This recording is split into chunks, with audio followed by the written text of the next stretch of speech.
and we'll introduce Jenny and her topic. Jenny is here with us from Gtmhub, and she's going to talk, and she'll give much more detail on it, but how to drive strategies and scale business in a VUCA world. And she will also tell you about VUCA, because I'm not going to even try to do that.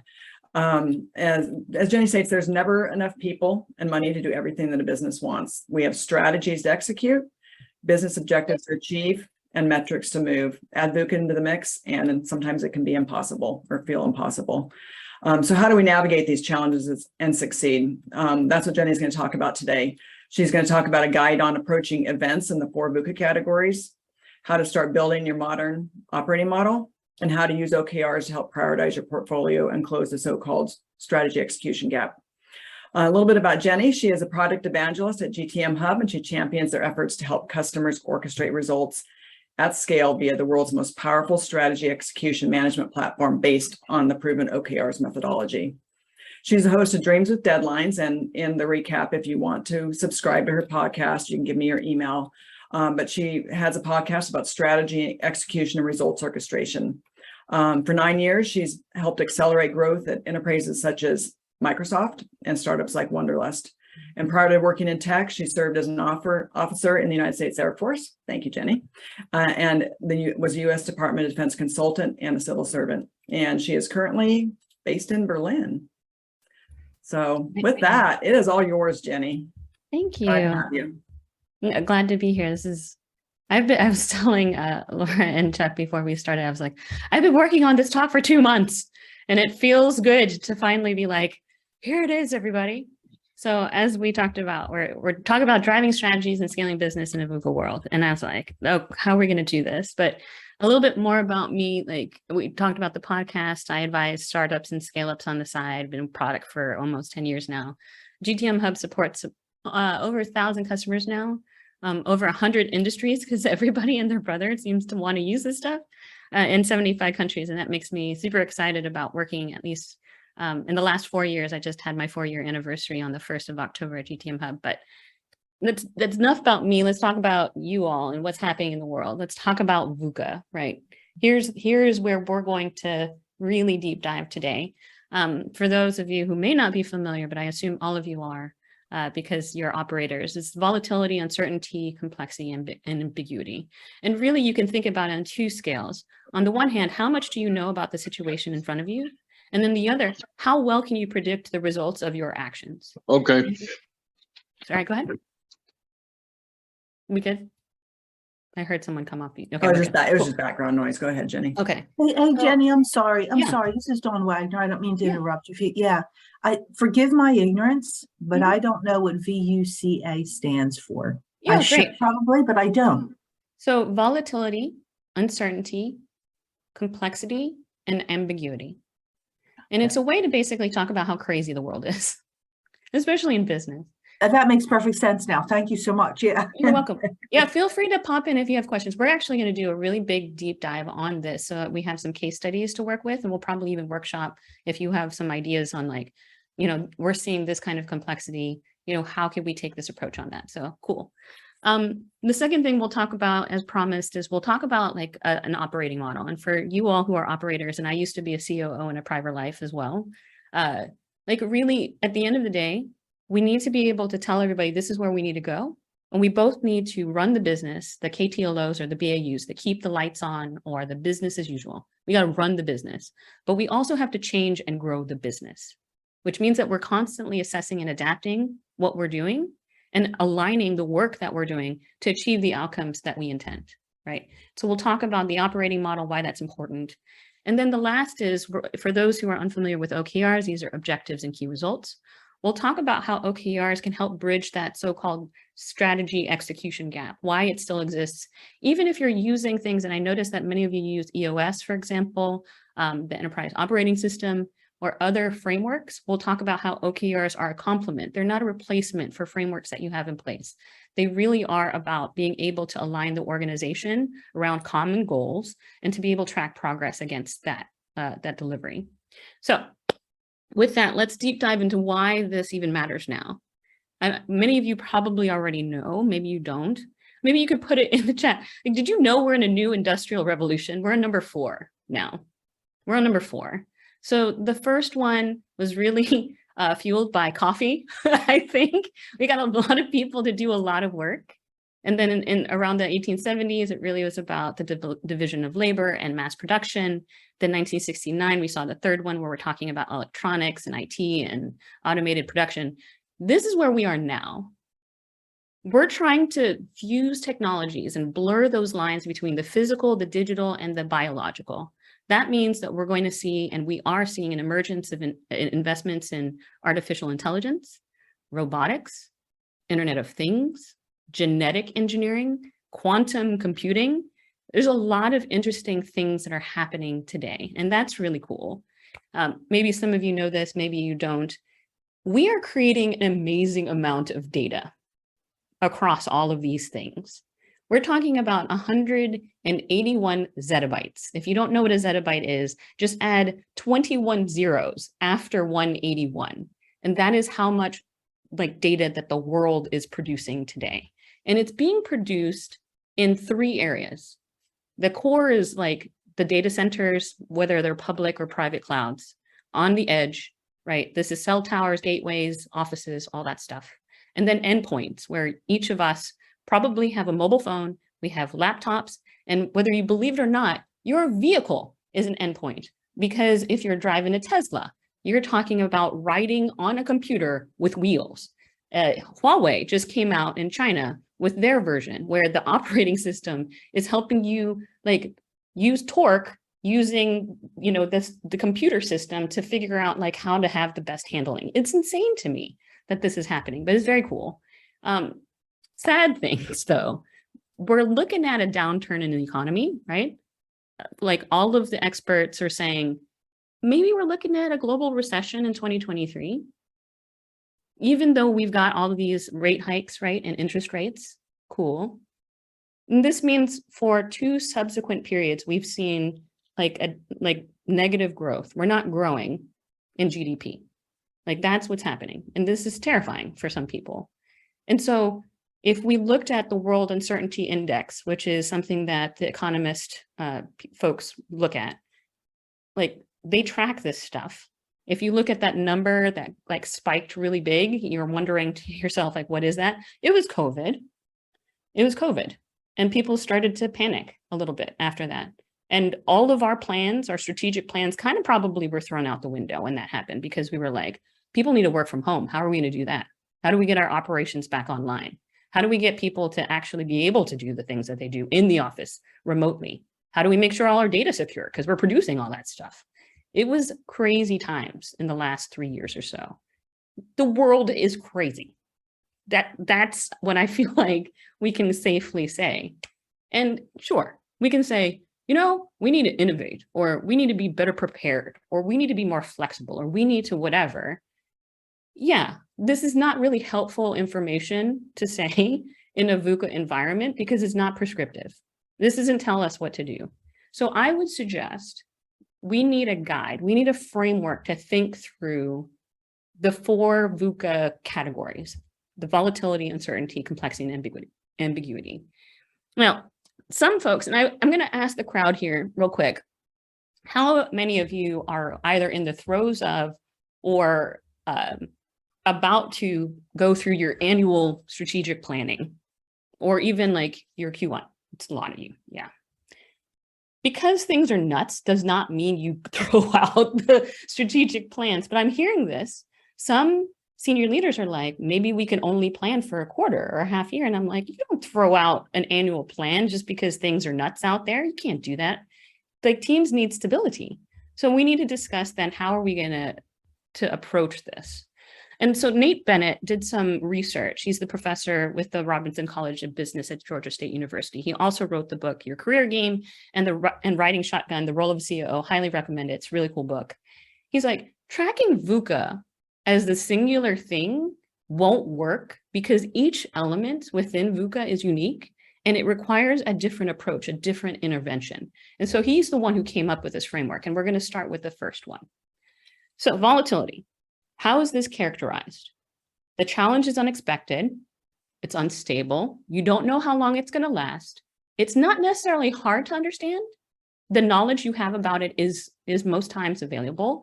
For example, let's say you have price fluctuations after a natural disaster. It takes a supplier offline. What do? The approach to that is you build in Slack. You devote resources to preparedness. I was talking to an expert about this with hospitals, and she said, imagine what it would be like if all of the nurses in your hospital were gone because reasons. What would you do?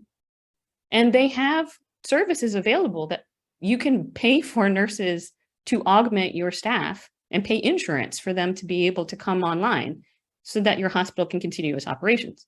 You either stockpile on your inventory or you overbuy on your talent. And note, this is a very expensive way to approach this. And so whatever your investment is needs to match what you think your risk level is.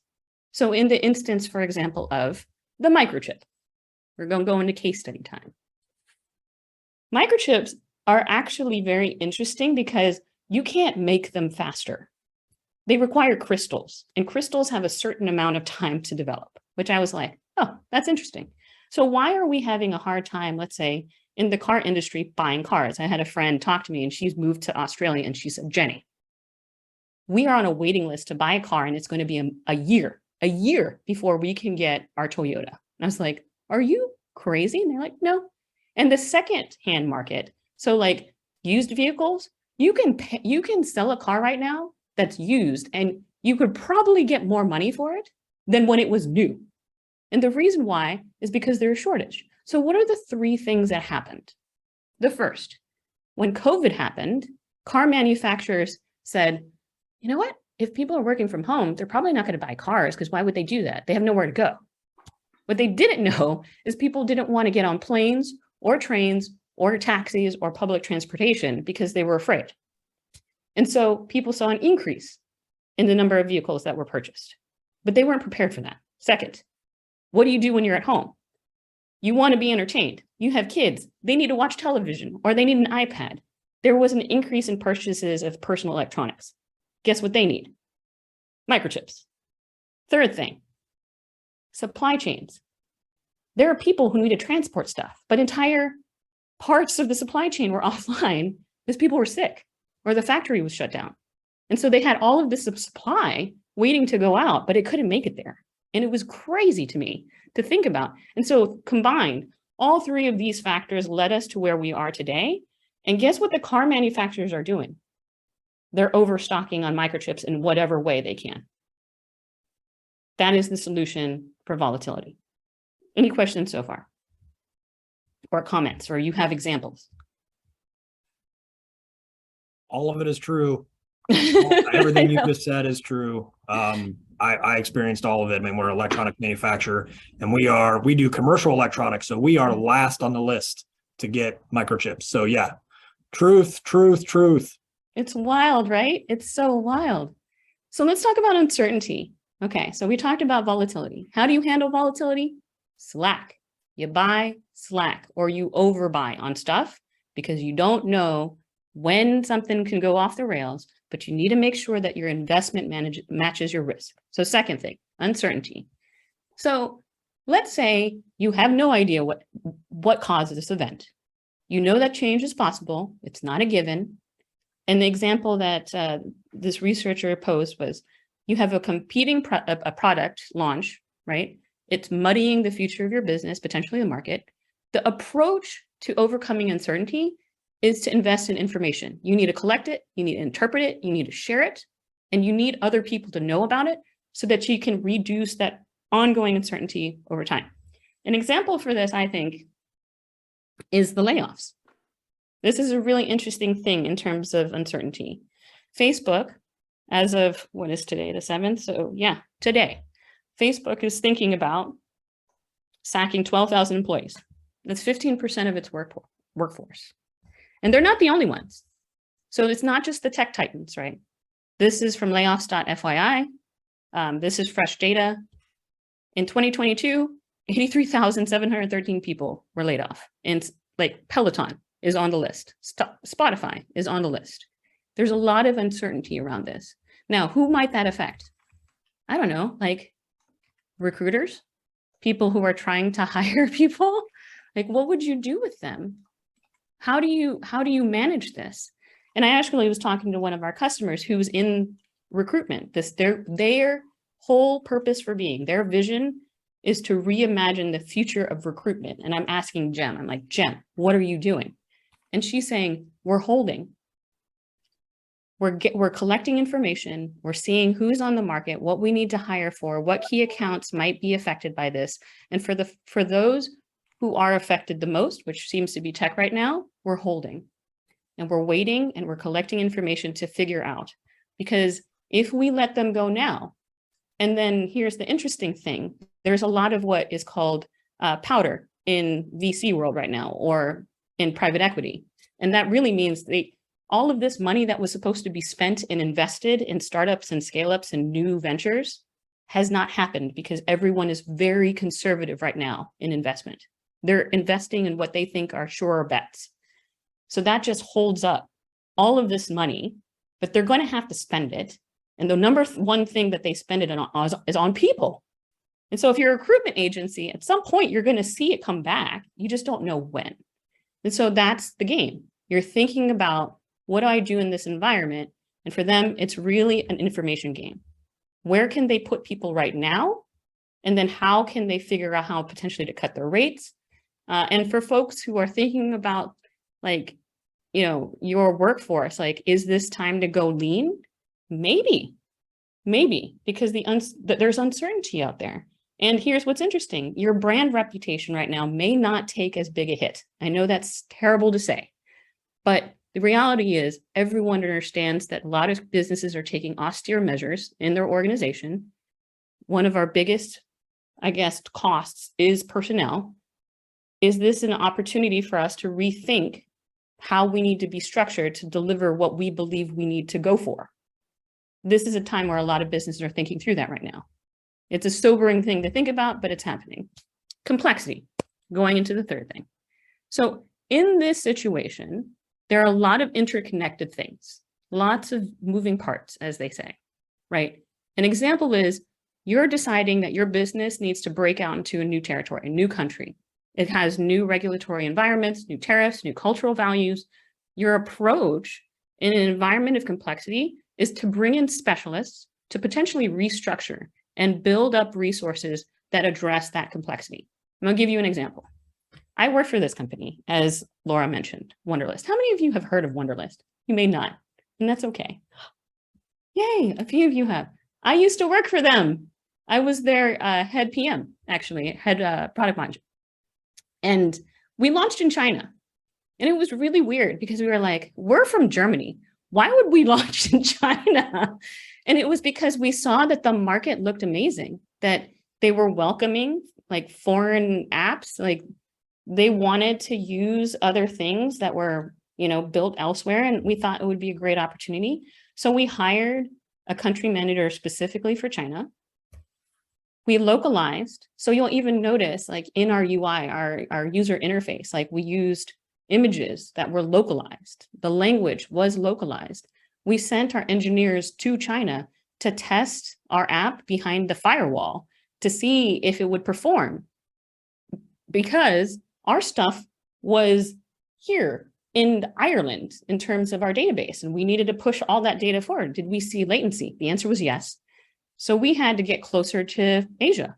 And then we spun up some virtual machines in Taiwan, tested again, and lo and behold, China became our second market, like second biggest market after a few months of launching there, because we thought through, we need people who know how to do this. We need to localize our product and experience. We even changed the name of Wunderlist because you cannot say Wunderlist in Chinese in a way that makes sense. So we changed the name and we moved our data centers to ones that were closer so that they would be able to not be too latent in terms of going through that firewall. And what we saw was we grew like bananas. It was awesome. And then, you know, most of you may have known Wunderlist got bought by Microsoft after that. And it was an amazing ride. So the other thing I would say, we won a Xiaomi Golden Me Award, which was amazing. So in the App Store, I remember when I first saw it with the team in 2014, we were freaking out. We were like, we're #1 in the United States. We're #1 in Germany. We're #1 in China. It felt so cool. But that's how we did it. We thought through the complexity. We made the investment. We stuck to our roadmap. We delivered. And thankfully, we were able to see the results. So last one, ambiguity. So this is the one that is probably the most scary to everyone, I think, because if you remember Donald Rumsfeld, he would talk about the unknown unknowns. How many of you all remember him saying that? Yeah. Shake head, yes. He talked about unknown unknowns. This is unknown unknowns. This is the area I think a lot of us may not think a lot about. It really is investments in innovation. You're deciding to either move into an emerging or an immature market. You're launching products outside of what you consider your core competency. Like this is this space. The approach to this is experimentation.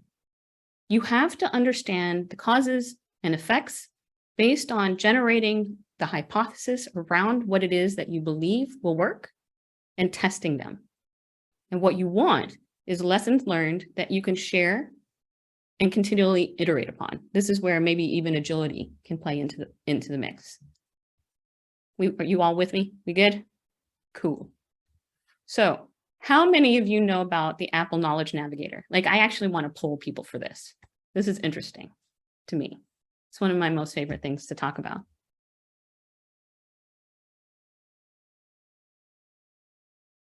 Okay, we have a few folks that remember this. I'm not sure if everyone does. Nope, no, never heard of it. Oh, wow, this is so cool. This is so cool. So 1987, the internet happened around 1983. 1987, Apple spun up a group that said, what does the future look like? And they created a video, you can look it up on YouTube, called the Apple Knowledge Navigator. And if you can imagine, it had little tiles that showed you pieces of information. You could read on it. And you had somebody like this dude who was basically the predecessor to Siri, Alexa, Cortana. They demonstrated all of this stuff under the guise of knowledge sharing at that point. And to me, this is super insane because, again, the internet just started 1983. 1987, they're talking about this stuff. The market said, I agree, is it Bill Nye? I don't know if it's Bill Nye. He looks awfully like him. But the market wasn't ready for this.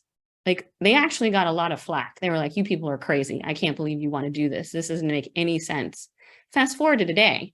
I mean, most of our households have something that look like this. Hugh Dubberly and his design team came out with this 1987. Siri didn't come out until 2010. And they called this experience vision. Like you're giving people an idea of what the future would look like. And it demonstrates what the user could experience sometime in the future. And those stories embody what it is that the teams that are working with you can imagine. And I think most like breakthrough innovations come because there's this crazy idea, like the Knowledge Navigator, and somebody starts to work on that. And then years later, we're talking over 20 years later, we finally got the first iPad in 2010 and Siri showed up in 2010. I think it's super amazing. So again, they tested, they hypothesized, they built, they released, they saw what would happen in market. And at the first versions of Siri, everyone was like, this is pathetic. It can't do anything. And now when we talk to our machines, whether it's Alexa, whether it's Siri, doesn't really matter.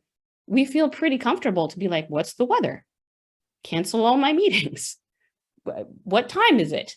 What time is it in Denver? Like I ask my Siri all the time because I work with an international team, but you get the picture. It has advanced quite a lot since then. I think it's pretty awesome. Okay.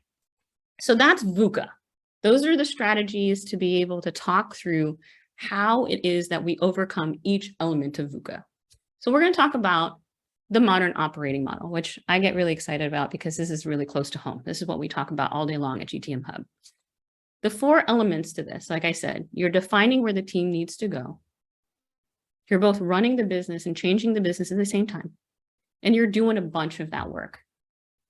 Oh, the way to bound all of this stuff is to really be thinking through strategies relative to each of these VUCA elements, whether it's investments in that uncertain, ambiguous future, or even strategies around, uncertainties. Like whatever it is, we can think about diagnosing what that issue or challenge or opportunity is, applying a level of policy around it. And then the execution bit is really about integrated actions and response that is guided to overcome those challenges to advance the business. Like that's the whole idea, right? Together, strategy and execution, clearly for all of us, like that's the winning combination. Yet this still continues to be a challenge today. We know that to be true. And so what we're talking about at GTM Hub these days is you need an operating model that represents guiding principles for that business, how each of them are supposed to be working together to deliver that value to your customers and stakeholders. The sad part is that we do a great job of strategic planning. A lot of us are in this season right now. We even call it a season. It's, strategy planning season, annual planning season. The problem is really about execution. Like we say a good game, we hope that people are going to follow suit, but then we don't see that actually happening. And the symptoms of strategy execution gone wrong, we can see some of those thoughts there. Poor alignment, unclear progress, more reactive behavior, really firefighting, maybe low engagement, you're just slow to move. Like all of these things are challenges if strategy execution isn't working. Would you all agree? Are there things that you all would add to the list? I'm curious because this is something that I'm still baking in my brain. Maybe you have it in here, but basically engagement, right? Poor engagement, people that are not getting on board either because they don't understand or their unwillingness to do it, right? That's a good one, Dawn. Thank you for sharing that. We'll add that to the list. Anyone else have some other thoughts? Yeah, that was mine as well. I typed it in, resistance to the plan. Turnover. Julian, that's a good one. Yeah, high turnover for sure. One could argue that like high turnover and low engagement, like you all talking about, I think are like synonymous to some degree. Like if you have someone who's kind of like checking out, like that person might leave. Yeah, right on. Thanks, team. Right. So, all right. So we know that the symptoms are there, right? And we've highlighted even a few that we might have caused, like not seen, like that there's resistance to the plan or there's high turnover, right? We think that the first principles that really can drive breakthrough results using this model is having radical focus, being transparent around the expectations of what it is that the organization is expected to deliver, the ability to empower people to do what they think is the right thing to do to reach outcomes. So you want an outcome orientation. It's absolutely necessary to work with a certain level of speed and agility, right? Not everything's going to go super fast. We understand that. But the way that I think about it, imagine that you have 52 chances if you're in a product team and you're thinking about sprints and each of your sprints are once a week.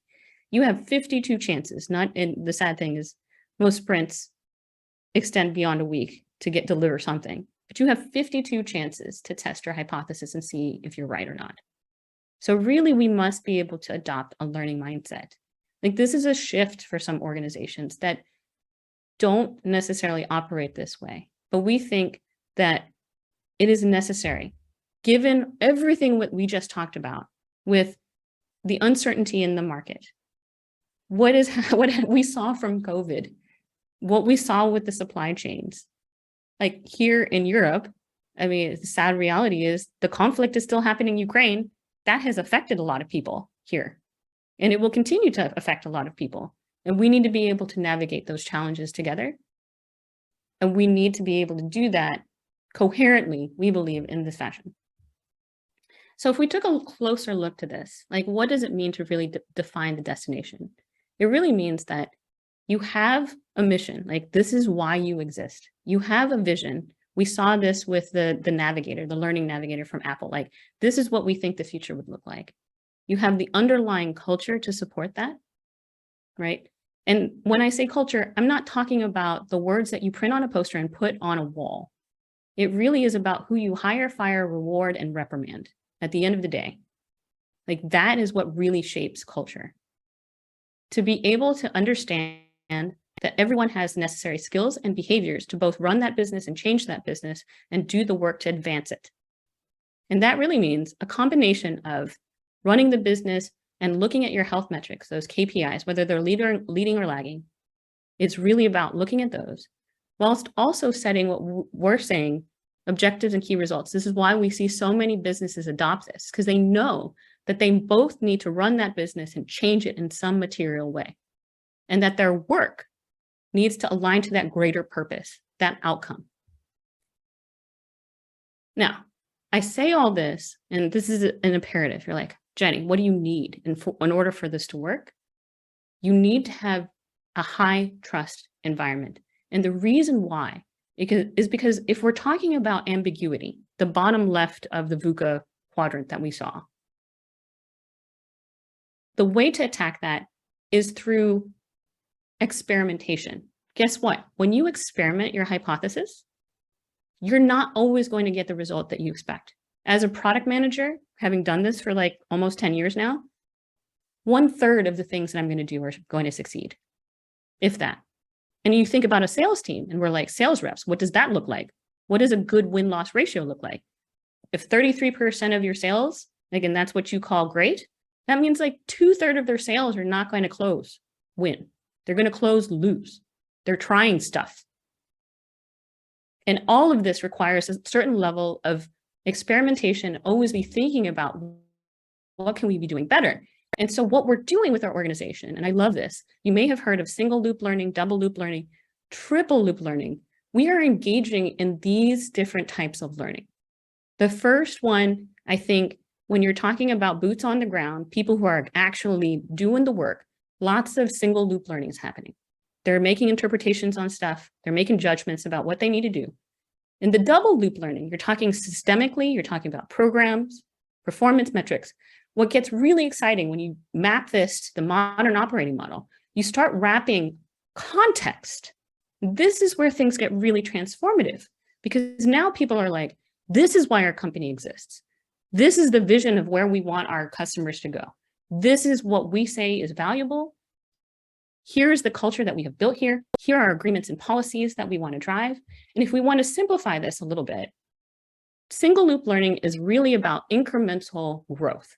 We're making minor tweaks, adjustments, things that are easy to do, things that are known. We have low risk of failure. We're asking our questions. Are we doing things right? Like when you are an individual contributor or somebody who's really in the work, that's what's happening. The people in middle management, I would suggest, are really talking about reframing, reorganizing, thinking about what they're going to add or subtract. This is a little harder, but it's knowable. The risks are many, but they're manageable. And they're thinking to themselves, are we doing the right things? And then when you add leadership to the mix, and then they start sharing, when you as leaders are sharing with your organization, this is what we need to do. This is why we need to do it. Supply chains are locked up. We need to come up with a different solution because we can't continue to do operations because reasons. You're reinventing, you're creating something new, you're adapting to your environment. You're asking yourself, what are we going to do? Some of this is unknowable, which is why we're talking about VUCA. You're asking, what does success look like?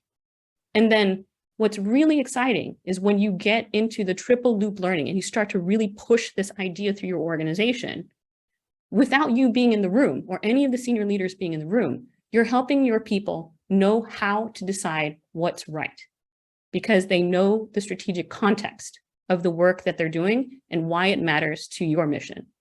And I can't even explain to you how transformational this is, but we'll talk about how that looks like actually in a bit. Yes, I agree. It is like the OODA loop, which is kind of a morph of this. Absolutely. You observe, orient, decide, and act. Right on. So let's look at the largest companies by market cap here. I know we're not Apple's, we're not Microsoft's, although I used to work there, Amazon, so on and so forth. Like all of these folks, I've been doing some research.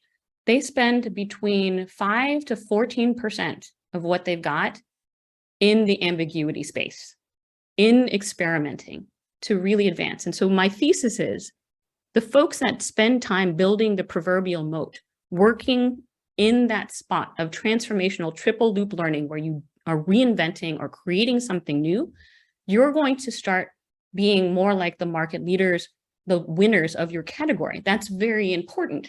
Now, to the point of that I made before, like expect failure.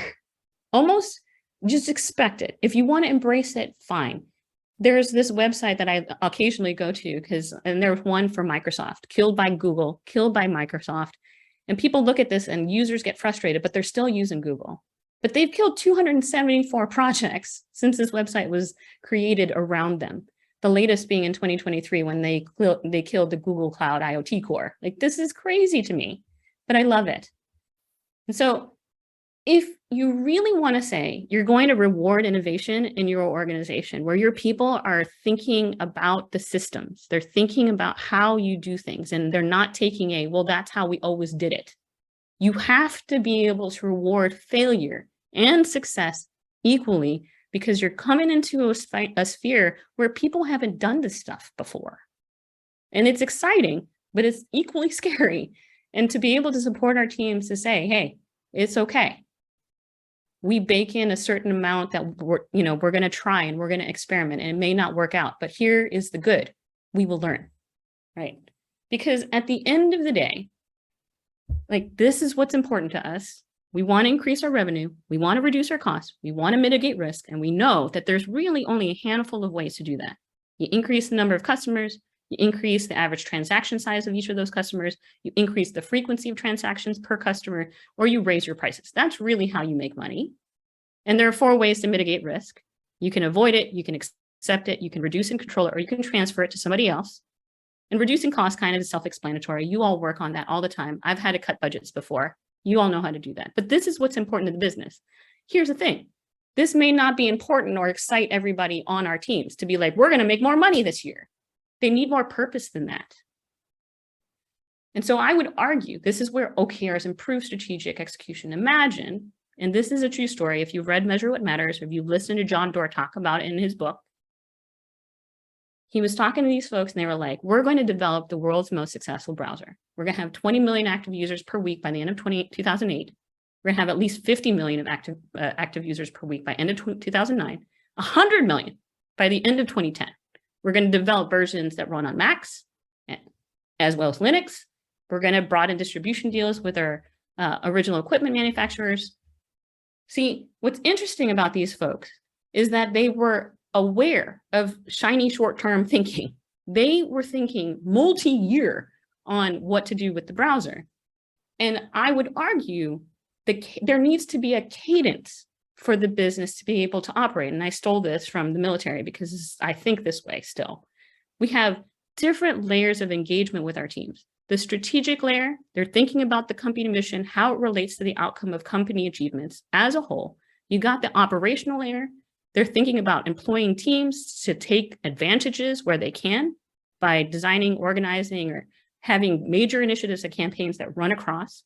And then you got the tactical folks. These are the people who have the brain power and are putting in the effort to win and retain customers through their day-to-day decisions and interactions. But all of this needs to be coordinated effort. And you all are thinking about it on an annual clip. You need to be thinking about it maybe half yearly, quarterly, and for some of your teams, monthly, and if you want to break it down to sprints even further. But all of this is dedicated to having unified action, which means that you're focused on outcomes, you're learning, you're adapting, and you have engagement at every level of the business, and you're sharing information as it becomes available. And it may look like mayhem, but what you end up doing is you understand your strategic landscape. You understand where you're playing, and you're getting a strong feedback and strong feed forward loop. And what's interesting, I think, when you think about the construct of this, is that you have that commander's intent if you want to go with the military analogies, but then like the real decisions are being done at the front line and it's still aligned. And those levels of engagements may blur, but they may not necessarily correspond to hierarchical levels either, which I think is interesting. So it's an exercise in continuously assessing and adapting your goals. OKRs are a good delivery framework to talk about that. Now, many of you, how many of you have like a strategy map with KPIs? Like, do you all have something like this? Yeah, raise hand. Cool. Yeah, good. So a lot of you have your strategic objectives anyway, and you have your KPIs. You got your targets, you have your initiatives, you're funding to these things. You've got your strategic priorities at the top. You know what results you want. You got your vision and purpose. This is great. You should be sharing that with your team. What I would argue, the way to map this to the rest of the organization is to get them to think about how they're going to align with that KPI tree, those outcomes that you need to see. Because again, OKRs are about growth. They have an element of stretch. They're intended to blend teams cross-functionally because you want to be able to see how value is delivered to the customer. And by having that cross-functional perspective, you're able to see how delivery of value makes sense across that stream, if you will. And so I want you to be thinking about how to treat objectives and key results as a process to gain alignment and track progress towards the goals that you already have in place. And the way to think about that then is you inevitably, by marrying up whatever it is, whether it's EOS, KPI, tree, what have you, you're creating a constellation of metrics. We want to monetize, we want to retain, we want to engage. There's a bunch of input metrics that your teams have that they can affect that are going to drive those end results. And when you do that, you have then a network of commitments and accountability that you can see and make progress against. Now, what makes this great is that you have now metrics, this constellation of metrics, but they have soul because you're talking about objectives. You're talking about a verb and what you're going to do to achieve some business impact. That is the formula. And so going in there to say, we're going to make more revenue is not necessarily a great objective formula. But if you're going to say, we are going to be the #1 browser on the planet, that's a game changer to me, right? You're telling your people, we need to do something great. You tell me based on what you know of the business, the strategic context in which we play, who we serve, and the current environment. What are you going to do that's going to be great? And then they tell you, this is what we're going to track to move this thing from X to Y. And you're building this constellation of input metrics to map to the outcomes that you want to see for the business. To put it together, imagine you're on a road trip, you have a travel guide, that is your strategy. Are you on the right path? Those are the GPS, this is your OKRs. And is everything else okay? You're looking at your dashboard, monitoring your KPIs on the regular. All of this fits together. And when you know you're doing it right, is my strategy failing? Is execution failing? Is my strategy succeeding? Is my execution succeeding? Really, you're looking at the dynamic, that blend, because as you take your strategy, translate that in a set of objectives and key results, bank those against the KPIs you have, like the no joke, this is what we need to do to be a viable business. And if you see that your strategy is actually producing net benefit to your bottom lines, we're in a good spot. If it's not, then you need to be evaluating. So if we took that example then, this was Google Chrome's OKR. This is what they decided to do. Here was what the progress looked like. They decided they wanted a goal of 20 million. They actually got to half of that in 2008. 2009, they decided we want 50 million. They got just shy of 40. In 2010, they decided they really were going to go for broke. And you could see that the actual exceeded their expectation. If you look at the most popular browsers today, in 2022, Chrome, I actually was surprised at this number. I thought it'd be bigger. 65%, actually 66 if you want to round up. It is the most popular browser in the world. It took years for them to get there. They stretched for it, but they got there.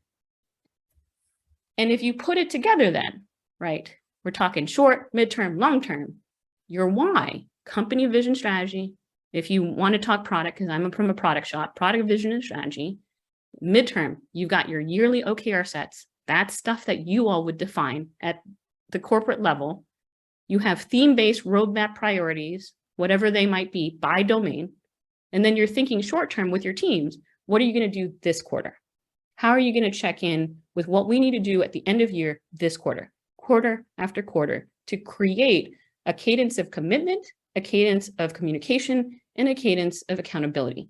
And that is how you end up breaking down what you want to be, which is this knowledge navigator someday, or we want to be the best at Chrome, or, well, if you're Google, really, it's like they're the home of the world's information.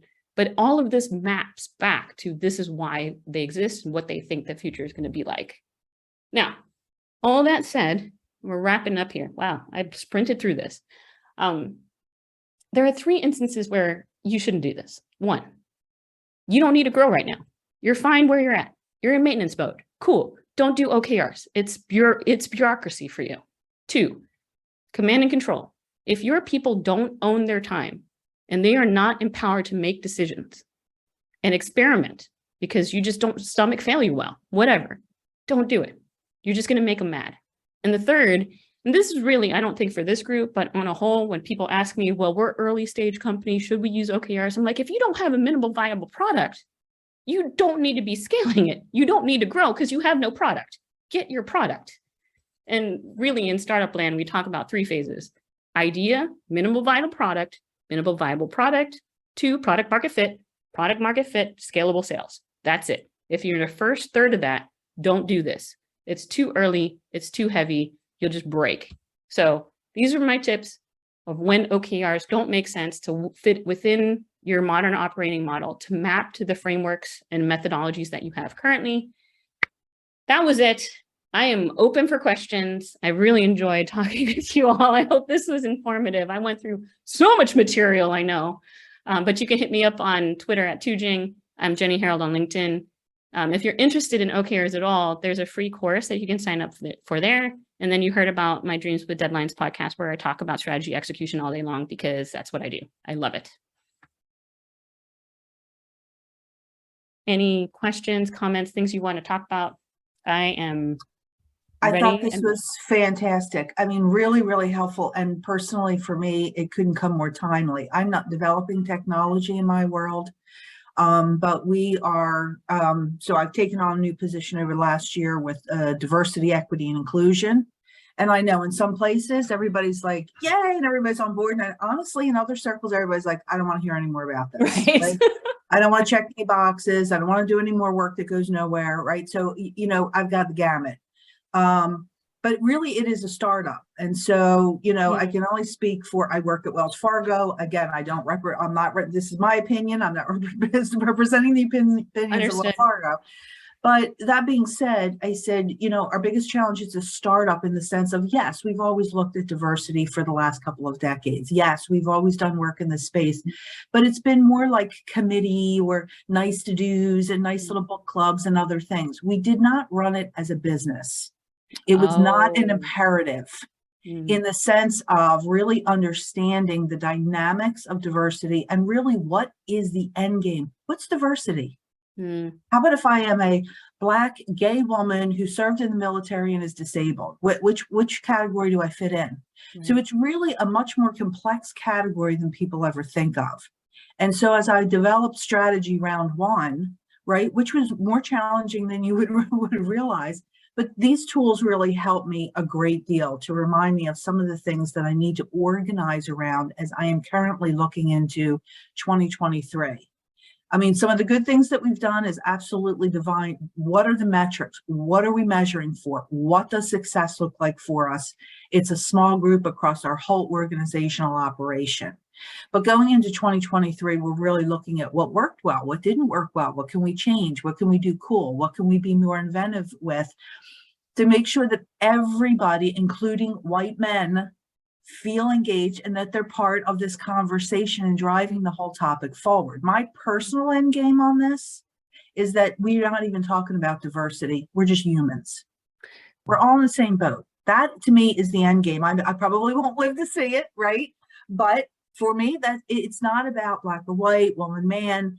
It's about everybody having the same opportunities and that we all treat each other like humans. So I love that. Thank you so much. Actually, we have so many resources for this because we were like, how can we actually help our DEI leaders be able to advance their strategy? So Dawn, if you want to connect, we have so many things like OKRs even, and we've done white papers on this stuff. I've done roundtables on this stuff. I can connect you with other DEI leaders who do this and advance their strategies. fabulous. Let's do it, Dawn. We got you. Absolutely, right? I don't have all the answers, but I'm trying to get there to make this a comfortable topic for everybody and that it isn't some big check the box and Yep. we have to have so many of X, Y, or Z in positions because that's not really what we're trying to achieve. No, So- I really like your vision too, and it's interesting. So the foremost leaders at Microsoft who do the advancement of DEI work say the same thing. If they make this good for this person, they are inevitably making good for all persons, and that's how they think about how they build things. And I think that's fascinating. All right, thanks so much, Dawn. Craig. Thanks, Jenny, Chuck, Laura, everybody. Jenny, I wish you brought some energy to this topic. Yeah. Hope you can amp it up. Fair warning, I'm a strategy semanticist to a fault, so I can be annoying. That relates to my second question. The first one's just a really cool observation. Thanks for the walkthrough or flyover with VUCA again. Something I had never really noticed, but you made me think about it today, and that is the V, volatility, makes us stock up, scale up, get some slack built up. Uncertainty causes us to hunker down, maybe not do so much recruiting, hold the fort. And I found that interesting because it speaks to the contradictions of strategy, perhaps, when we look Absolutely. at the full picture of VUCA. So that was like, that's cool. How do you deal with the contradictions is question number one. Question number two, the irritating one, is the semantics around language. And whenever we've used OKRs, we found quite often, like in the same breath, the word objective and the word strategy are conflated. And I see those as two different things. Oh, they're totally two different things. And same with purpose. I think even today, we almost conflated purpose Fair enough. with objective. And I just wondered what your operational definitions of those three, strategy, objective, purpose, might be. So I know that's a lot. Thanks for whatever you can address. Thank you. So yeah, for sure. Like I've thought about this. So Richard Rummelt, I think everyone knows him. If you know, good strategy, bad strategy. He had like this big idea, and I was listening in. I was like, what does he say? Strategy. He's like, strategy is really like solving the real problems. Solving the real problems. It's where do we play? Who do we serve? You know, what opportunities can we exploit? Like that's what he's thinking about. And I think that makes sense to me as a strategy definition. For OKRs, it is a tool.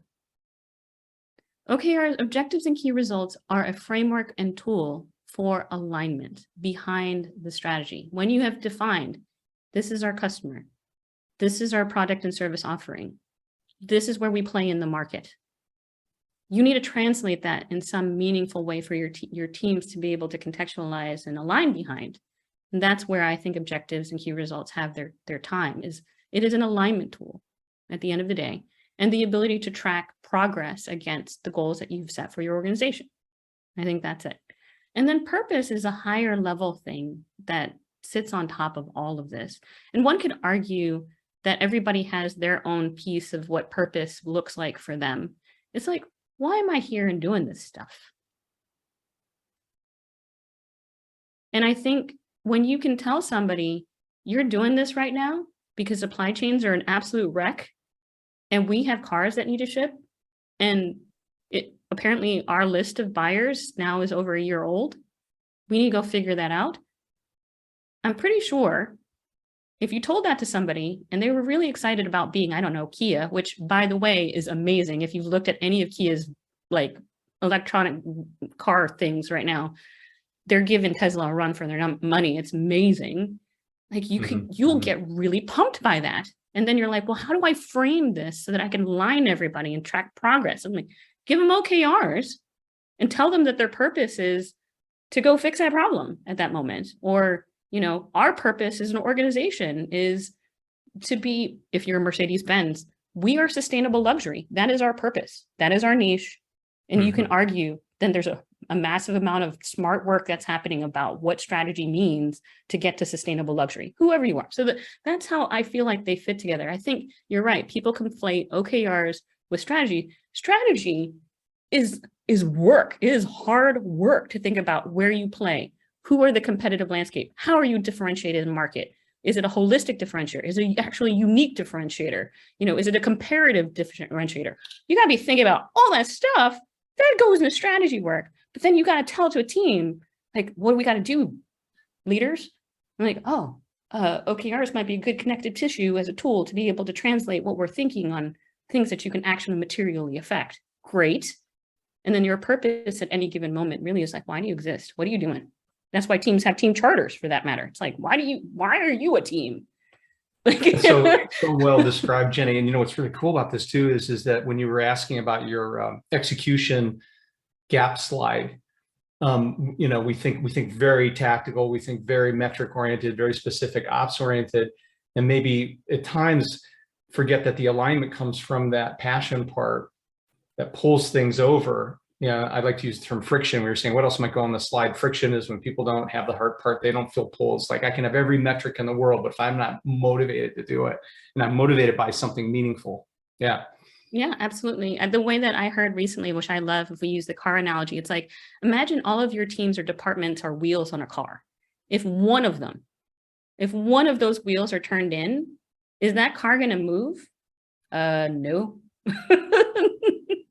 And that's why alignment is so crazy hard, firstly, and secondly, so very vital to business. It's an imperative. We have to be aligned on this stuff. Yeah, absolutely. Thanks for asking the hard questions. I really appreciate them. Any other questions or thoughts? I know you're a high-powered executive, so your time is super duper valuable, and I'm super honored to talk to you today. Obviously, I'm on fire. I feel like my nickname fits now. It's Fury. Any other questions or comments?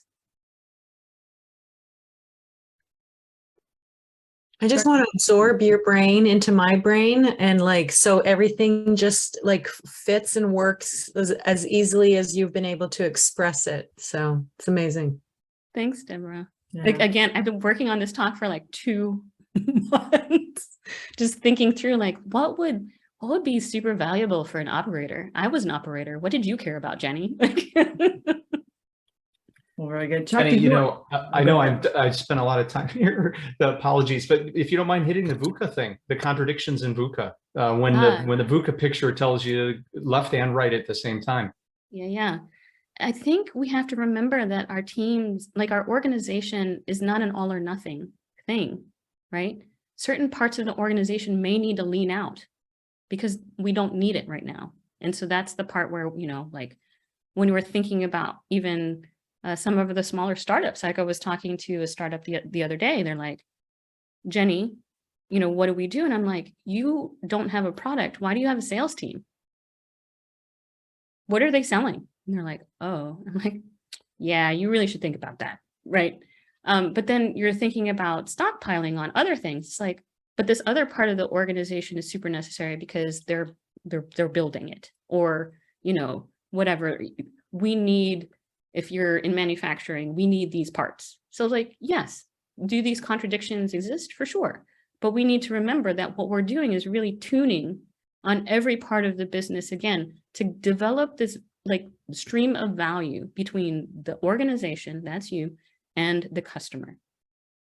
And so long as we can streamline that, it might mean we need more of this here, we need less of that there.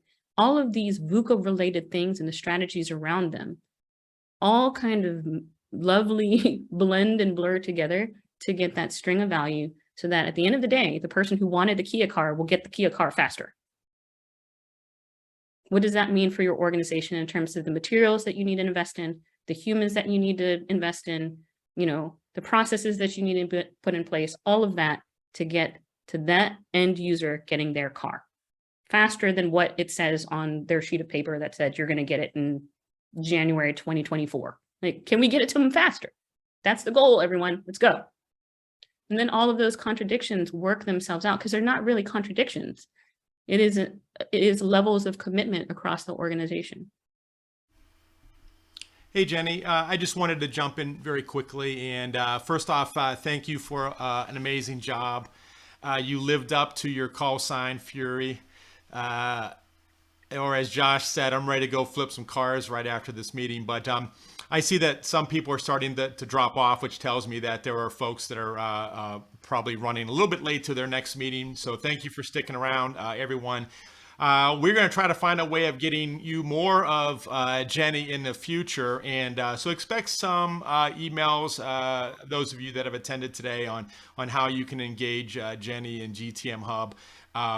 We are clients of GTM Hub. I'm excited to say at CLO Forum Corporate, we are working our OKRs, and we love the product, and there's some great entry points into to their software, which has been extremely helpful for us. So expect some outreach, and thank you all again. Have a great weekend. Please stay on. Those of you that want to carry on, we have Jenny for a little bit longer. Thank you.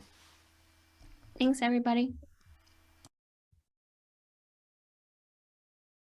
Oh, this has been super fun. Like, it's really nice to be able to talk to senior leaders about what senior leaders like to geek out on, because I geek out on this stuff just like Craig talks about. Hey, Nicole.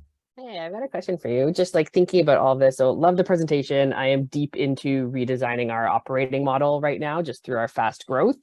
So this is perfect. It took all the things in my head and you explained it in a way that I haven't been able to yet. Thoughts on how you communicate this kind of stuff to the non-operators in an executive team? Because I found this presentation, there's certainly some slides I can see myself talking about, but it definitely appealed to the operating folks, right? Getting into the VUCA and the different ways of doing things. I just wonder if you had any thoughts or ideas of like where you would steer as you present to perhaps a more wider audience that doesn't necessarily go as deep on some of these topics. Right. I usually, honestly, I start with the operating model itself. It's like, how are we supposed to function together? And I really do think it's foundationally like you start with, hey, we need a direction. Like, what is that direction? And it really is comprised of the mission, vision, strategy, and the underlying cultural values we have. We need to both run the business and we need to change or grow the business. And that would be the OKRs and KPIs. Then if you want to present, like, here are the top level KPIs that we care about, you will have figured out what those are. And then for the organization all up, if you were to adopt this model, then you would have OKRs to say, okay, so we said that our strategy is this. And usually strategy papers that are like one pagers. I know that sounds mental, but you have your strategy on one page that everybody can like seriously absorb and understand, like, this is who we serve. This is where we play. This is our product and service offering. Here's how we're different. All of that beautiful stuff. Cool. And then you map to that. As a result of that, this is what we're going to do in the next year. This is what we expect of the entire organization in order to win. That's your objective. Maybe you'll have 1 to 3 of those with, commensurate key results. Usually 2 to 5 is about right for each one. We can go into that, actually. Interesting, because Chuck and I were talking about maybe doing a workshop so we can actually work through, how do you set up corporate level objectives? Like, what does that mean? What are good ways to be thinking about that? How do you refine them? How do you get all of C-level to think through this together?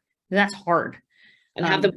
I liked your comment about having them with soul, because I think there's the very straightforward KPIs and metrics that feel very, very different from how we potentially present it to the whole company. Yeah, for sure. Sometimes I laugh internally to my mind. It's like, does this taste like toast? Is this dry like toast? Because if it is, we're doing it wrong. Like, people seriously, like, when we talk about what we need to do in 2023 as GTM Hub, people want to bust through a wall. They get so excited. And it's because the leadership team was able to evoke why we are here and what we want to do for the customer and why that matters and why you should join this party, because it's so awesome. We're doing crazy visionary things, potentially. It's for some of you not, but maybe yes, hopefully yes. And so I would add in, here are objectives and key results, get people on fire, and then be talking about the work as a result of having understood this is what the business needs to achieve to be viable and grow. Like, we need to grow. And this is how we're going to change it, because we want to accelerate that growth toward this overall vision. And here's the work. Let's talk about the major strategic investments that we're going to make as a business. And you saw that in the KPI tree. Like, you saw a line for it. We're going to invest in this. We're going to invest in that. We're going to invest in this. And everyone's like, I see. And then from there, we're able to not be in the room, but still trust that our teams are going to make smart decisions about how they're going to invest their time, because they understand the overarching strategic context of what we're trying, why we do what we do. They're like, oh, that is our customer. Here's how we're different. This is the strategy. Here are the goals for the end of the year that the company needs to achieve. Here are our metrics that tell us that we're doing a good job or not, those KPIs. And then here are the major strategic milestones or initiatives that we need to invest in. How does my thing fit in that? And then that purpose thing, I think that Craig was talking about, starts to emanate. They're like, oh, I see my purpose. Like I fit here, I fit here. And the more we can get people to see I fit here, I mean, that intrinsic, if you read Daniel Pink's book, like you can't pay for that. You can't pay people enough money to have that sense of belonging and purpose and mission orientation and outcome orientation. But all of this requires not necessarily volume of the communication. It really is about the cadence of communication and the clarity of that communication. Because y'all are leaders. What do leaders do? They bring clarity where there's ambiguity. That bottom VUCA thing, ambiguity, like you bring clarity. This is the future, everyone. Let's go. And everyone's like, oh, I see it. Which is why I think Apple was super stoked 23 years ago when they were talking about the precursor to iPad and Siri. Is because everyone saw it and they're like, that future is possible. And right now we're talking about an even more interesting future with the mesh up of like computers and supercomputing. It's like this nuts. People get excited about Web3, like, you know. Yeah. If you can get your people excited about why they signed up for the first place, because they joined your company with the intention of not just getting a paycheck. They probably were like, we liked the team and we thought what you were doing was cool. Yeah. How do you get that back? I think we haven't been clear enough in our strategy because it is changing. We have a strategy map, but there's a bunch of gaps because we're in the middle of changing a bunch of it. And I think that's just listening to you walk through that. I think that's where our friction is. Yeah. We can't find the right soulful KPIs and metrics and objectives when there's still too much uncertainty. So we know the general pillars that we're investing in, but the true clear statements at the top, that's kind of where now that I think about it, I think that's what's been causing a lot of the friction. Right.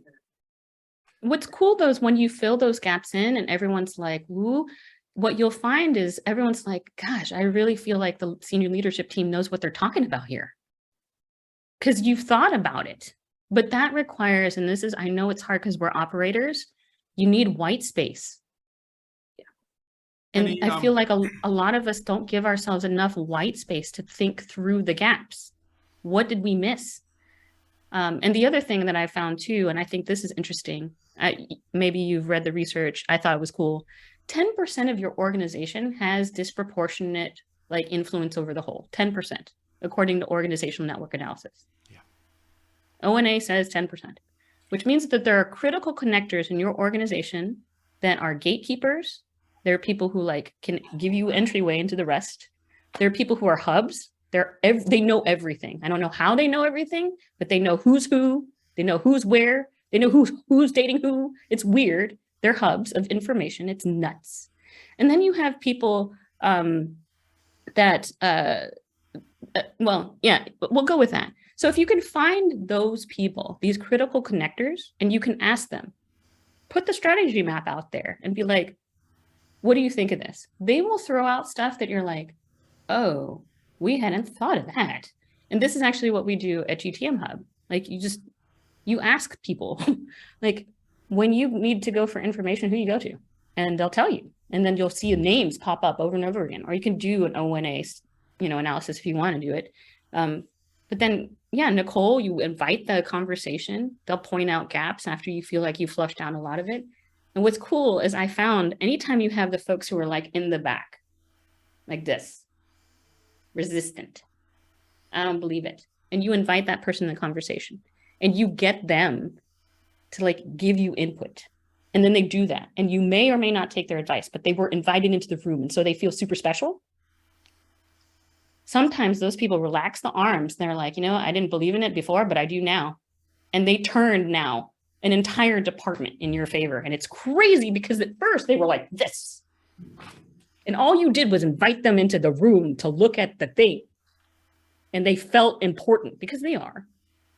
Right. And then they may have pointed out something that you hadn't seen, which is helpful. And now they're like, now you have unlocked the whole organization. It's pretty awesome. That 10% is like, it's crazy how I did not think of this until someone did the analysis, right? You need to find your 10%. Your critical, I have a podcast episode on this. She was amazing, Maya Townsend. She taught me about this. I was like, what? She's like, yeah, Jenny, every organization I've ever seen, they're critical connectors. You need to go find them. I'm like, okay. Perfect. And I go listen to that podcast episode because I think it's, and we know that, but knowing the research and what gets put behind it, I think that has a whole other level. Because I can think of some perfect examples of right. You turn one person and then the cascade falls because everyone looks to the big skeptic in the room, or right. I never thought until Maya told me, I was like, how come I never exercised this? Like, it seems obvious after you told me. But before she told me, I was like, I have no idea. Is there a number to that episode, or is there a name?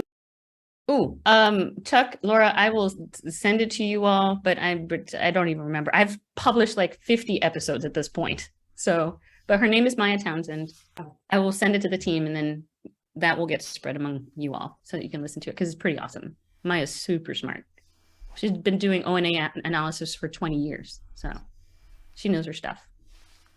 Nicole, super grateful for your question, because Chuck, we've talked about the vision ops bridging thing, and just 2 seconds. I know I've been talking a lot. A friend, he deserves the credit.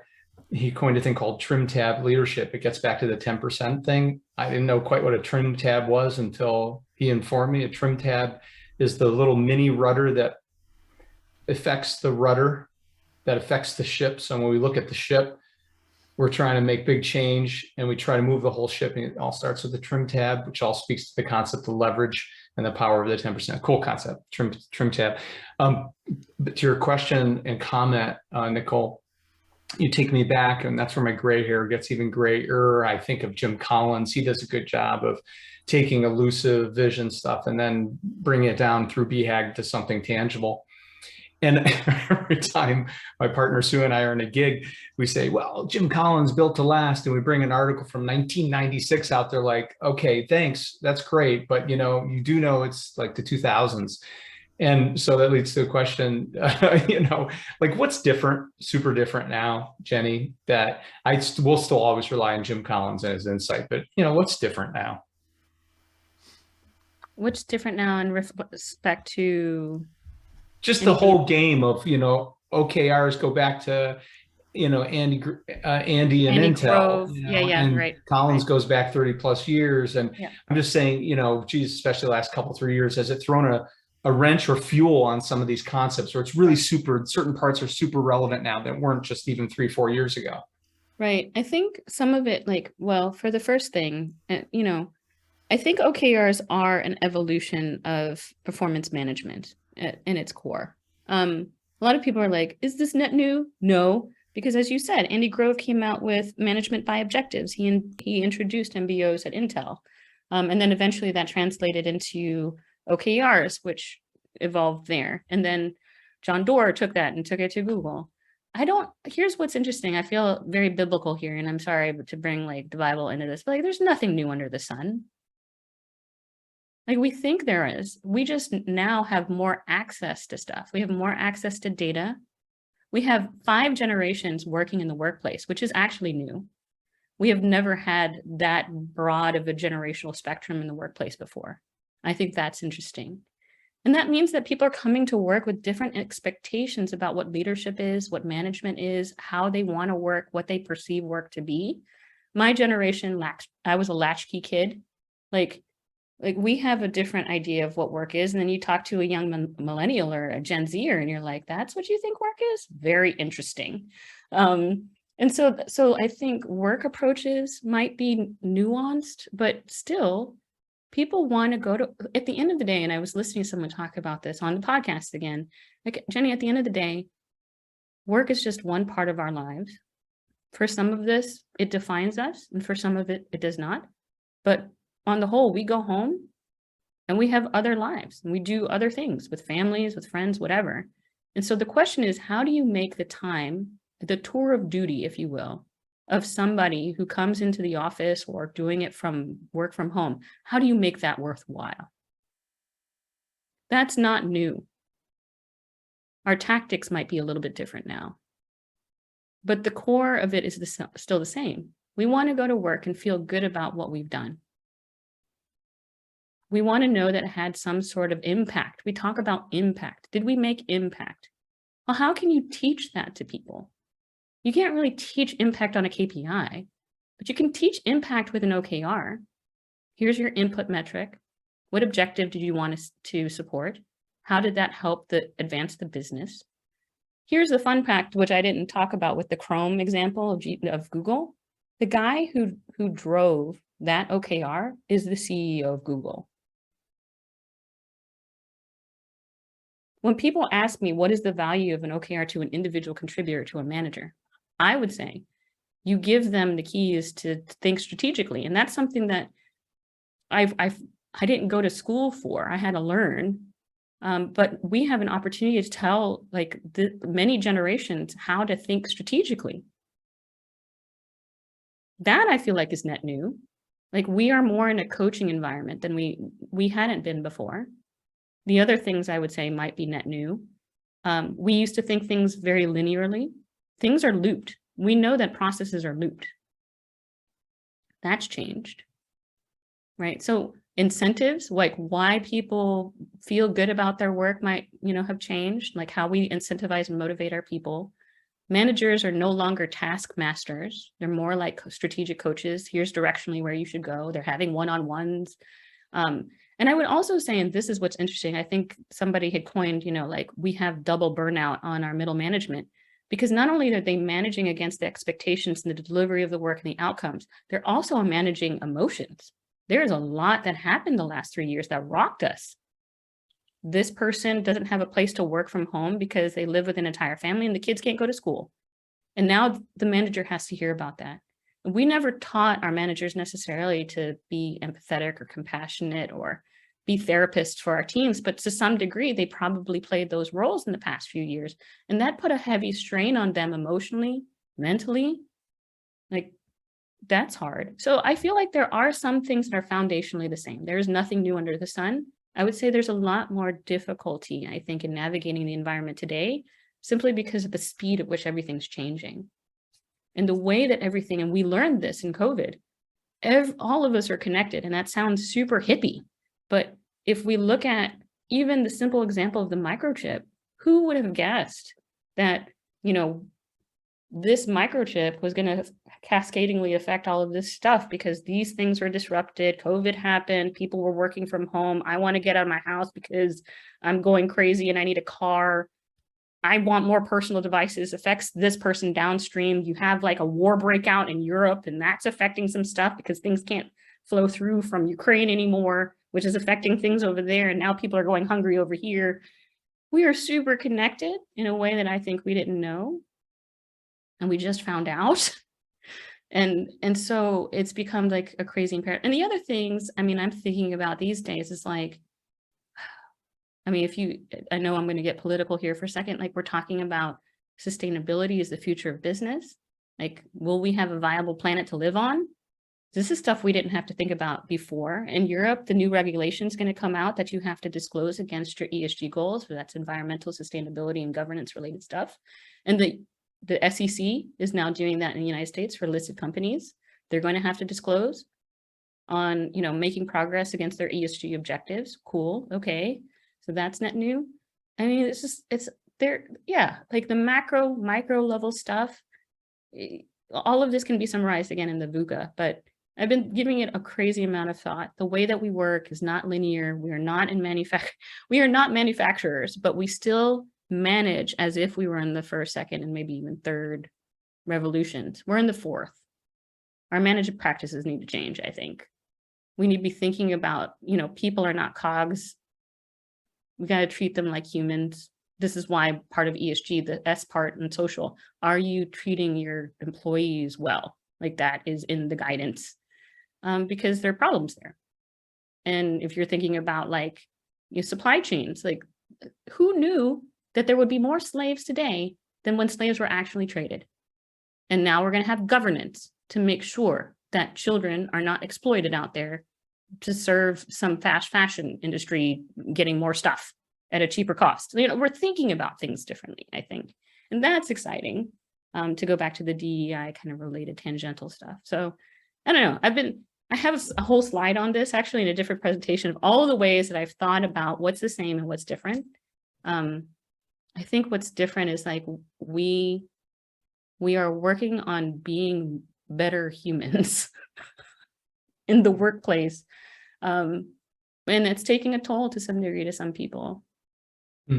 Because Well said. we need some upskilling and up training and, you know, for folks. And it's not happening fast enough. We know that. We need to bottle up all of Jenny's energy and start selling it at the corner. You know, like if I could just take all of this and bottle it right now.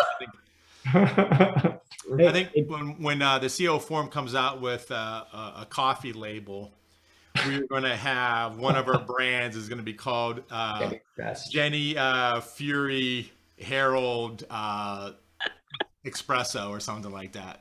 And the irony is I do not drink coffee. I haven't for many months. Don't. Because I can't sleep at night. I can imagine your brain is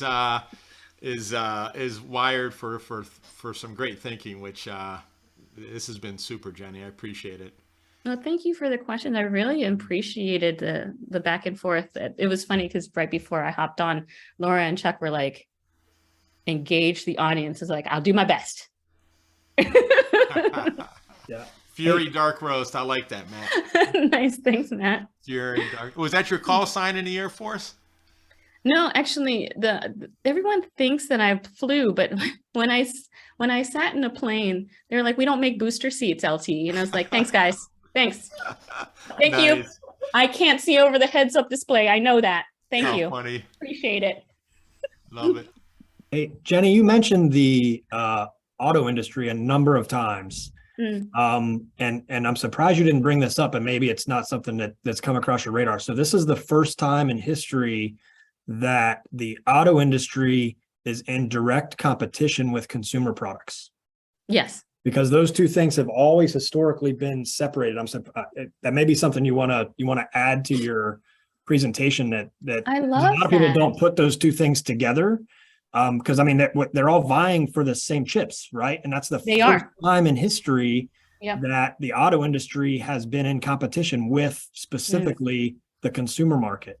You're right. Historically been refrigerators. I mean, refrigerators. And, it's been completely separate forever, right? Since the auto industry started, it's been its own thing. It's been separate from everything else, but now it's not. Yeah.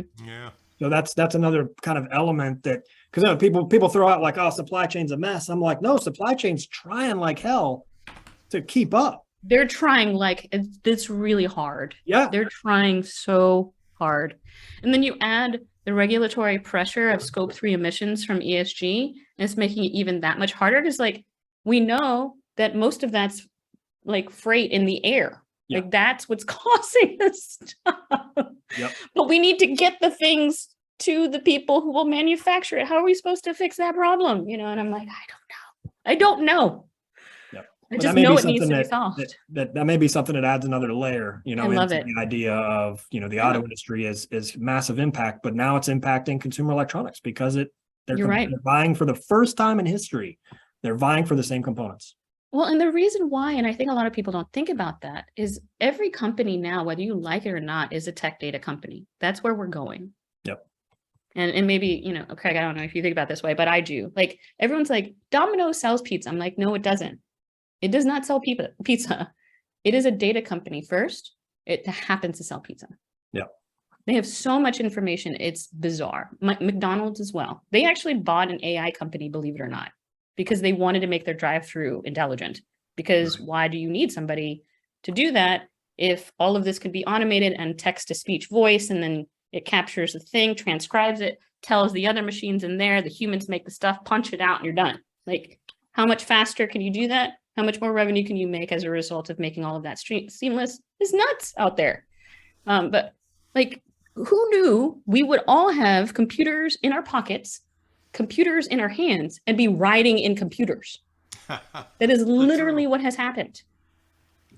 Like your Tesla, computer, iPad, computer, iPhone, whatever you have, Microsoft version, computer.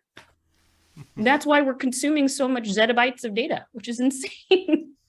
21 zeros. It's crazy. 181, 21 zeros of data. Bytes. Crazy.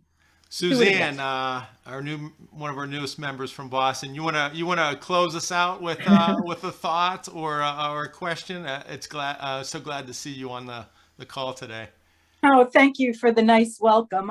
I'm just blown away by hearing some different perspectives about how to face some of the problems that my organization is facing. We're a small startup, but we do have a product and we are going to market. And so, trying to bring the group with us on this journey is something that I spend a lot of time thinking about and trying to put structures about. And I think Jenny has given me some really great food for thought for how to further that effort. So that's my initial response today. That's great. Good. Oh, Yeah. super. And Josh and I are Thank going to you. be flipping cars after the call. So if you want to video yourself flipping a car.